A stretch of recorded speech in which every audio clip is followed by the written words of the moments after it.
Hey everybody, welcome back to some more early morning barking, talking about BPD and MPD by somebody that has both.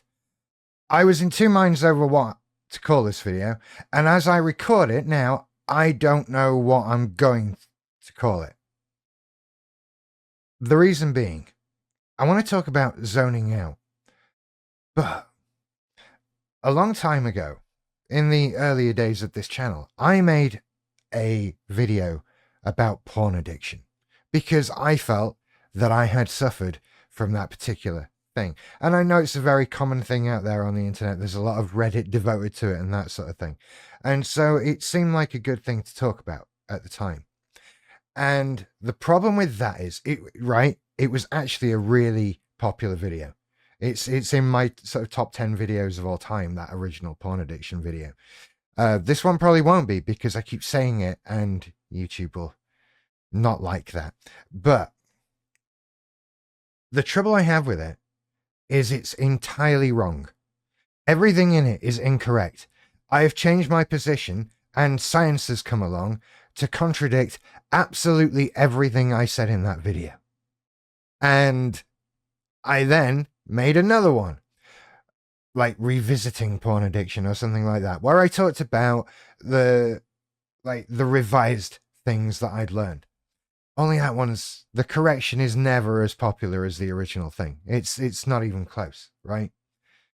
And that brings us to today. Because today's video is actually about zoning out. But I have this choice to make because I can link that to porn addiction so easily. This video might be called Why You Think You've Got a Porn Addiction. But the truth is, this is a video about zoning out. It's just that the two things are the same thing. And so the trouble is that we all zone out. Well, a lot of us will. Let me lean in and come closer. A lot of us do.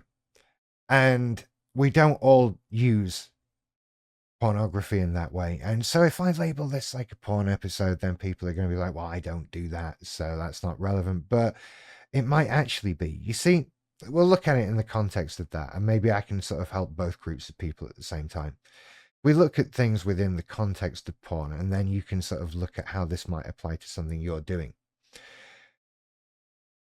In my own case, and in the vast majority of cases, well, really all of them, because here's the thing, right? When it comes to porn addiction, there has now been science. And the science says, no such thing. There's no such thing. You don't get addicted to porn. And your first response to that is, well, why am I watching so much porn and feel like I can't stop, right? I mean, that feels like an addiction to me, right? And yeah, it kind of does. But the question I have to ask you is, are you really watching the porn? Like, I mean, like paying attention. Are you invested? Is it arousing? Is it doing what porn is designed to do? Or are you just staring blankly at it and it just plays while you just think about anything? And maybe you think about something sexual, but it's actually, here's the kicker, it's not something sexual, is it? See, what we're doing is we're zoning out. We're thinking about anything else than the thing we don't really want to think about. And when we're in a bad feeling to that degree, the thing we're not thinking about is enormous, right? It's a huge pressure. It's something that, you know, for me, I needed to just like avoid. I can't think about this. I need time off from thinking about this. And then came this zoning out process. And yes, it was porn, but that was kind of irrelevant. And it got dressed up as something wrong because you start to think, well, I keep going to the porn. I keep going to that. It must be that. No, what you don't go towards the porn. You go away from something else. And some of us go towards the porn, some of us go towards other things. But it's the same place. It's just got different furniture, I guess. That would be the best way of putting it. Same place, different furniture. But we're zoning out. And so what people try and do, particularly in the porn space, is they try and quit the porn. Let's just no more porn. And they inevitably fail because it's a coping mechanism. They aren't fixing the thing that's causing them to need to zone out. They're just taking away the zoning out. And that leaves you in a pit of emotional despair, right? Because that's your coping mechanism. That's the thing you do to feel better one way or another. And if you take it away, then, well, that's just pain left, right? So without realizing it, once again, we're trying to treat the symptom, not the cause, right? Not the broken leg. We're trying to stop the pain.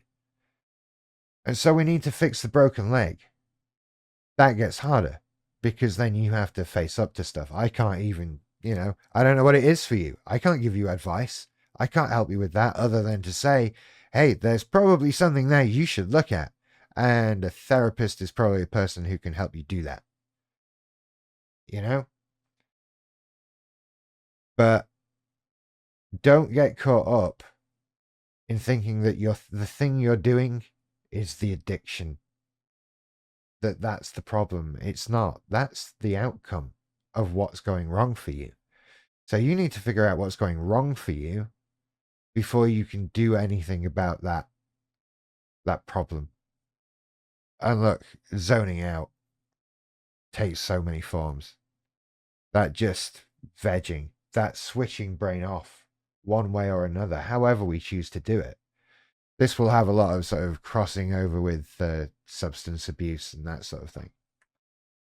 But all we're doing is escaping our pain, a pain that is somewhat unbearable and we're unable to deal with,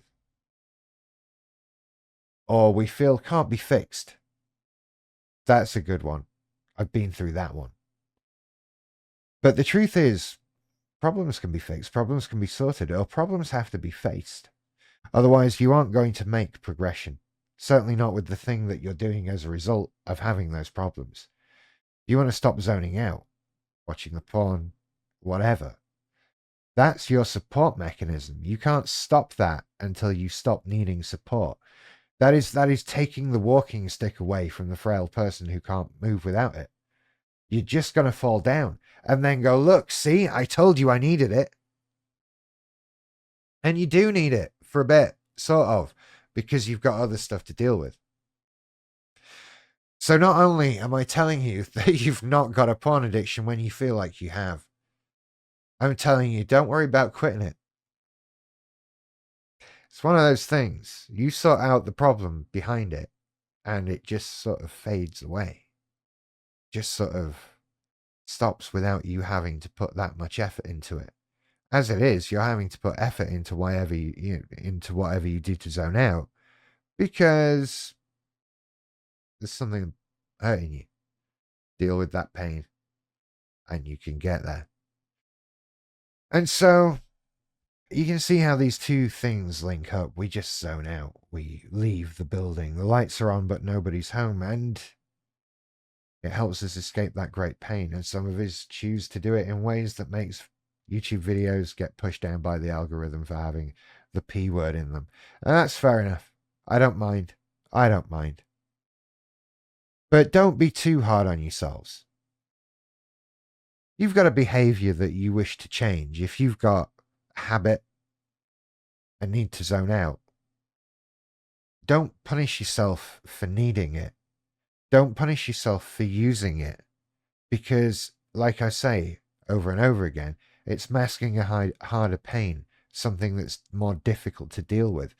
If you're going to start punishing yourself for needing some sort of emotional crutch to deal with that, then you're only going to make things worse. And as I've told you time and time again in the past, you're the only one who will be your biggest cheerleader. Sorry, stumbled over that. Fell down a little bit. We'll live with it. And you're the one who will let you get away with stuff and not punish yourself. So do it. No one can be kinder to you than you. So do it. Be kind to you and don't punish yourself. I read all sorts of horrible stories about guys who are trying to get over a porn addiction that they don't have, and they fail at it, and then the pain of that causes further mental health distress, sometimes to very extreme degrees. But they don't know, they haven't realized that the thing they're trying to quit is a crutch, and that they need to deal with the broken leg before they can walk again properly. I love the broken leg analogy. It's so good for BPD. Anyway, if you found that useful, like and subscribe. Book one-to-ones. Go to earlymorningbarking.com and click all the buttons. Join me on Patreon. I've just put up a video about hypersexuality and OnlyFans and stuff like that. So go and check that out. Also, more bits of my course are coming soon. As you can tell, I'm probably coming down with something, so maybe there's a few days off coming with this voice. Or maybe I shall do some trailer voice in a world. I'll see you later. Bye-bye.